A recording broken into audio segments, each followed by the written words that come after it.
बस्ता ब्लॉक संतोषपुर पंचायत अंतर्गत सरस्वती विद्या मंदिर 14तम वार्षिक उत्सव अनुष्ठित हो जाइछि।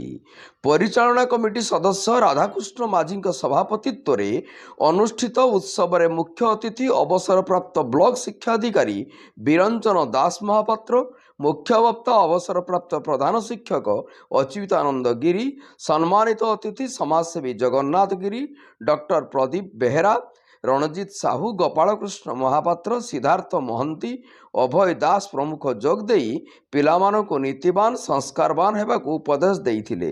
विभिन्न प्रतियोगितार कृति छात्र छात्री को अतिथि माने मानपत्र पुरस्कार वितरण करथिले। विद्या मंदिर प्रधान आचार्य मनोरंजन बेहेरा अतिथि परिचय प्रदान, गुरुमा माँ ममता राणी दास वार्षिक विवरणी पाठ और संपादक प्रशांत कुमार कुंडू धन्यवाद अर्पण करथिले। जगत कुमार गिरी, सरस्वती कर, शशिकला दास, संयुक्ता पात्र, रंजिता गिरी, मामा प्रधान, कुनिबेणी बेहेरा प्रमुख गुरुजी गुरुमा और परिचालना कमिटीर सभ्य माने संध्यारे आयोजित सांस्कृतिक कार्यक्रम को परिचालना सहयोग करथिले। बस्तारू शिरीष चंद्र महांती को रिपोर्ट, जनता एक्सप्रेस।